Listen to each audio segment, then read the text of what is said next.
Hello प्यारे बच्चों, नमस्कार बच्चों। मैं आज आपको जो आपके सेकंड टर्म का पॉलिटिकल साइंस का पेपर क्लास 12th,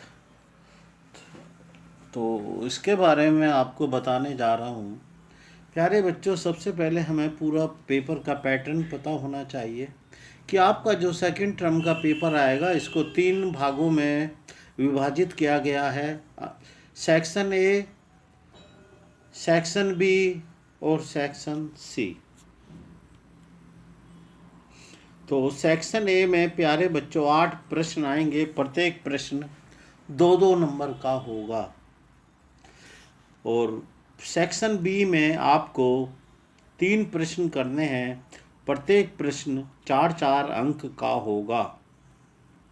और सेक्शन सी में आपको 2 क्वेश्चन करने हैं, प्रत्येक प्रश्न 6-6 अंक का होगा। तो सबसे पहले सेक्शन ए में देखिए, पहला क्वेश्चन, भारत को किन आधार पर 21वीं शताब्दी की एक उदयमान शक्ति माना जा सकता है। तो प्यारे बच्चों, जैसे आप जानते हो कि भारत जनसंख्या के लिहाज से विश्व में दूसरे नंबर पर आता है। तो यह विश्व में मानवीय संसाधन के लिहाज से भारत एक समृद्ध देश है। और दूसरा पॉइंट कि भारत विश्व का एक विशाल प्रतिस्पर्धी केंद्र है। और तीसरा पॉइंट, भारत का लक्ष्य भविष्य में 5 ट्रिलियन अमेरिकी डॉलर की अर्थव्यवस्था को प्राप्त करना है। और चौथा बेटा, सामरिक दृष्टिकोण से भारत की सैन्य शक्ति परमाणु तकनीक के साथ इसे आत्मनिर्भर बनाती है। प्यारे बच्चों, यहाँ पर आपको 4 पॉइंट दिए हुए हैं, किंतु ध्यान रहे अगर यही क्वेश्चन आपको 4 नंबर का में आता है तो आपको ये चारों पॉइंट लिखने हैं। अगर ये प्रश्न केवल 2 नंबर का आता है तो इसमें आपको मात्र 2 पॉइंट ही लिखने हैं। अब दूसरी चॉइस है बेटा, पहले क्वेश्चन में हमें 2 चॉइस मिली होंगी, तो कोई सा एक करेंगे बेटा। तो आसियान के कोई 2 उद्देश्य लिखिए।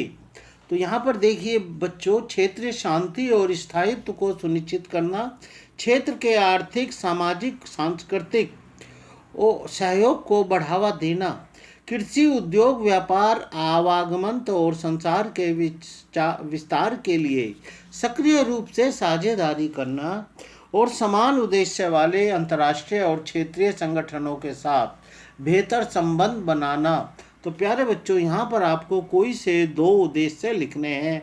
तो जो सबसे आसान, आप जिसको आराम से याद कर सकते हो तो उन्हें लिखना बेटा। और प्रश्न नंबर 2, दक्षिण एशिया क्षेत्र की प्रमुख विशेषताएं।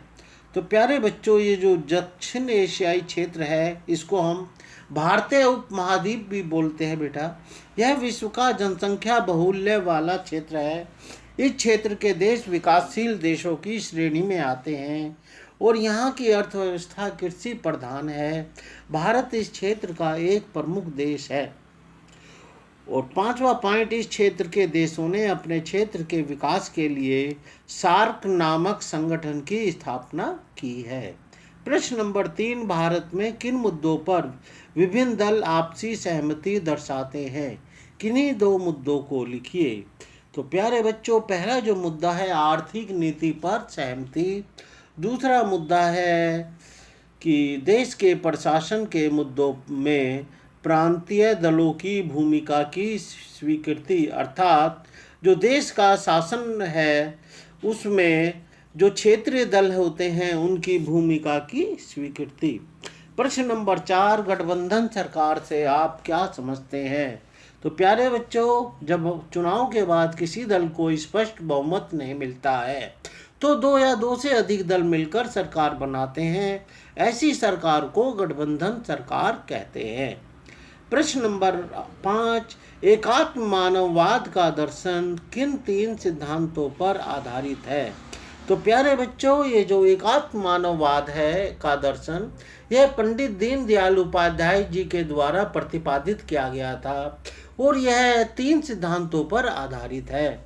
समग्रता की प्रधानता और धर्म की सर्वोच्चता, समाज की स्वायत्तता। प्रश्न नंबर 6, भारतीय राजनीति में आपातकाल के बाद सत्ता में आई जनता पार्टी की शासन व्यवस्था पर अपने विचार व्यक्त कीजिए। प्यारे बच्चों, भारतीय राजनीति में आपातकाल के बाद सत्ता में आई जनता पार्टी की जो शासन व्यवस्था थी वह एक प्रभावहीन व्यवस्था थी, क्योंकि उसमें बेटा अनेक दल शामिल थे। उस पार्टी में अनेक विचारधाराओं के नेता शामिल थे और सभी नेताओं की विचारधाराएं आपस में टकरा रही थी, जिससे कि शासन का जो कार्य था वो प्रभावित हो रहा था। प्रश्न नंबर 7, ब्रिक और ब्रिक्स में अंतर लिखिए। तो प्यारे बच्चों, ब्रिक जो है ये BRIC, B for Brazil, R for रूस, I for India and S और C फॉर चाइना। जबकि ब्रिक्स में लास्ट में जो S आया है वह साउथ अफ्रीका के लिए इस्तेमाल किया गया है। तो प्यारे बच्चों, हम कह सकते हैं कि पहले जो ब्रिक था यह 4 देशों का अंतर्राष्ट्रीय संगठन था, जबकि जब इसमें 5 सदस्य हो गए तो इस संगठन का नाम बदलकर ब्रिक्स हो गया, अर्थात ब्राज़ील, रूस, इंडिया, चीन और साउथ अफ्रीका। प्रश्न नंबर 8, लोकतांत्रिक समाजवाद के कोई 2 सिद्धांत लिखिए। तो प्यारे बच्चों, लोकतांत्रिक समाजवाद के 2 सिद्धांत निम्नलिखित हैं। भोजन और शरण के रूप में आर्थिक उद्देश्य और लोकतंत्र और स्वतंत्रता के रूप में गैर आर्थिक उद्देश्य। अब सेक्शन बी, यह 4 नंबर का है बेटा। इसमें प्रत्येक प्रश्न में आपको कम से कम 4 पॉइंट लिखने पड़ेंगे। सबसे महत्वपूर्ण देखिए एक 8वां 9वां क्वेश्चन कि वैश्वीकरण ने वैश्विक संस्कृति को किस प्रकार प्रभावित किया।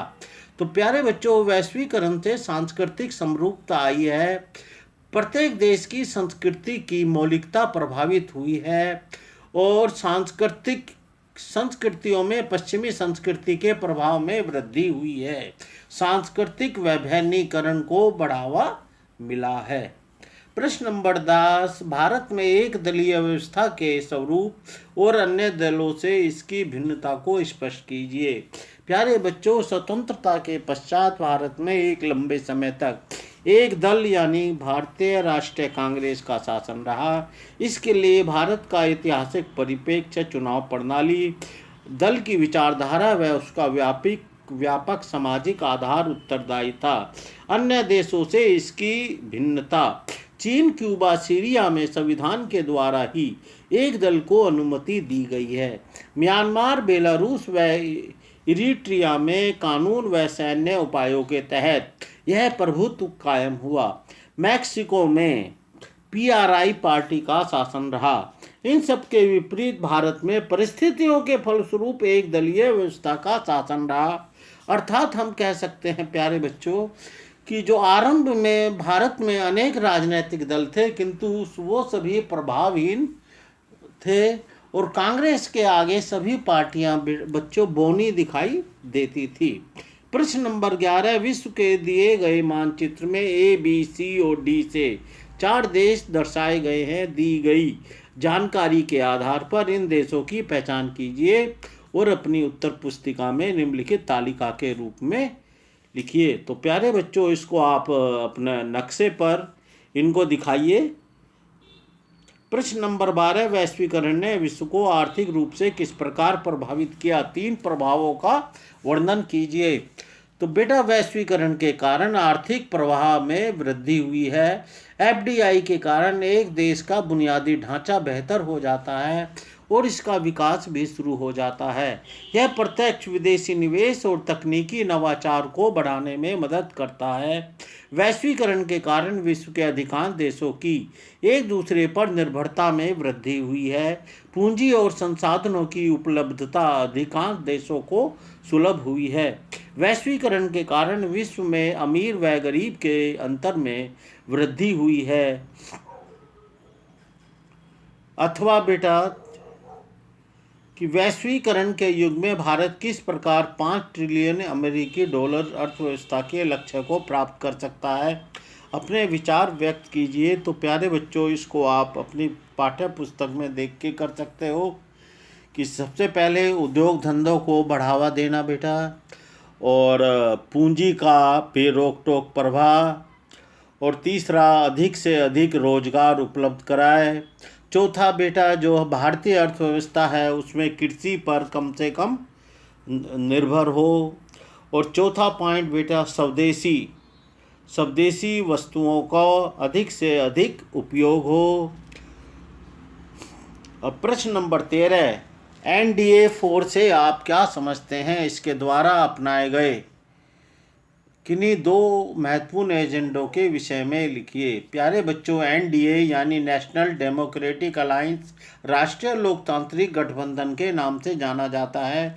भारतीय जनता पार्टी व अन्य सहयोगी पार्टियों द्वारा बने गठबंधन ने 2019 के लोकसभा चुनाव को भारी मतों से जीता और इसी राजनीतिक दल को NDA 4 का नाम दिया गया। इस पार्टी के विकास के लिए महत्वपूर्ण एजेंडे रहे।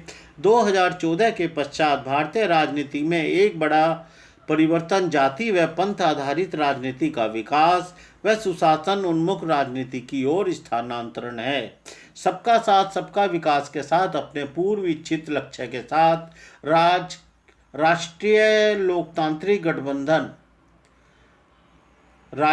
जनतांत्रिक गठबंधन सरकार ने विकास और सुशासन की जनता के लिए सुलभ बनाने के उद्देश्य से विभिन्न सामाजिक आर्थिक कल्याणकारी योजनाएं आरंभ की है, जैसे प्रधानमंत्री उज्ज्वला योजना, स्वच्छ भारत अभियान, जन धन योजना, दीनदयाल उपाध्याय ग्राम ज्योति योजना, किसान फसल बीमा योजना, बेटी पढ़ाओ बेटी बढ़ाओ और आयुष्मान भारत योजना आदि। इन सभी योजनाओं का उद्देश्य ग्रामीण परिवारों विशेषकर महिलाओं को केंद्र सरकार की योजनाओं का वास्तविक लाभार्थी बनाकर सामान्य जन के द्वार तक प्रशासन को पहुंचाना रहा है। विभिन्न राज्य के मतदाता जातियां, वर्गों, समुदाय, लिंग तथा क्षेत्रों से ऊपर उठकर विकास और सुशासन के विषयों को केंद्रीय मंच पर लाने में सफल हुए। तो प्यारे बच्चों, इनमें से आप कोई से 2 पॉइंट लिखिएगा। अथवा बेटा दूसरा चॉइस है, मंडल कमीशन की अध्यक्षता किसने की, इसकी स्थापना क्यों की गई, इसकी मुख्य सिफारिशों को लिखिए। तो प्यारे बच्चों, मंडल कमीशन की अध्यक्षता बिंदेश्वरी प्रसाद मंडल के द्वारा की गई थी। वह एक समाजवादी नेता थे। वह 1967 और 77 में संसद सदस्य चुने गए थे। सामाजिक रूप से अथवा शैक्षिक रूप से पिछड़े वर्ग की पहचान करने के लिए 1978 में अन्य पिछड़ा आयोग की स्थापना की गई। इसने 1980 में अपनी रिपोर्ट दी थी, लेकिन अगस्त 1990 में VP सिंह सरकार ने इस रिपोर्ट को लागू करने की घोषणा की। आयोग की प्रमुख सिफारिशें निम्न प्रकार थीं। अन्य पिछड़े वर्गों की पहचान शैक्षिक और सामाजिक आधार पर की। अन्य पिछड़े वर्गों के लिए शैक्षणिक संस्थानों, सरकारी सेवाओं में आयोग ने 27% आरक्षण की सिफारिश की। वित्तीय सहायता के लिए सरकार द्वारा अलग से वित्तीय संगठनों की स्थापना का सुझाव दिया। सरकारी नौकरियां, तकनीकी और व्यावसायिक संस्थानों में इनके पर्याप्त प्रतिनिधित्व के लिए आरक्षण की सिफारिश की। तो प्यारे बच्चों, ये हमारा एक सैंपल पेपर था जो कि हमारे जो डायरेक्टरेट ऑफ एजुकेशन के द्वारा जारी किया गया था। तो सभी छात्र इस प्रश्न पत्र का अच्छी तरह से अभ्यास करें। नमस्कार।